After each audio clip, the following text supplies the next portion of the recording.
তামিলনাড়ুর রাজনীতিতে যেন সিনেমার নায়কের মতোই এন্ট্রি নিয়েছেন জনপ্রিয় অভিনেতা বিজয়।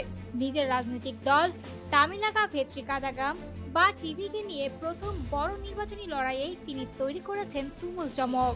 নির্বাচনের ফল প্রকাশের পর থেকেই রাজনৈতিক মহলে শুরু হয়েছে নতুন আলোচনা। তবে কি তামিলনাড়ু পেল আরেক সুপারস্টার রাজনীতিক? 234 আসনের বিধানসভায় বিজয়ের দল পেয়েছে 108টি আসন, যা নিঃসন্দেহে বিশাল অর্জন। কিন্তু সরকার গঠনের জন্য প্রয়োজন 118টি আসন, অর্থাৎ মাত্র 10 আসনের জন্য এখনো ক্ষমতার দরজা পুরোপুরি খুলছে না টিভিকের সামনে। আর এখান থেকেই শুরু হচ্ছে আসল রাজনৈতিক নাটক। রূপালী পর্দায় বিজয় একাই শতশত্রুকে হারিয়ে দেন, কিন্তু বাস্তব রাজনীতির ময়দান অনেক বেশি কঠিন। এখানে শুধু জনপ্রিয়তা নয়, দরকার জোট, সমঝোতা আর রাজনৈতিক কৌশল। ইতিমধ্যে ভারতীয় জাতীয় কংগ্রেস বিজয়কে সমর্থনের ইঙ্গিত দিয়েছে, তবে সেই সমর্থনের সঙ্গে রয়েছে বড় শর্ত।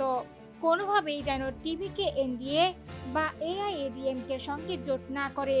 কংগ্রেসের 5টি আসন যুক্ত হলে বিজয়ের সংখ্যা দাঁড়াবে 113-তে। তারপরও সরকার গঠনের জন্য আরও 5টি আসনের প্রয়োজন হবে।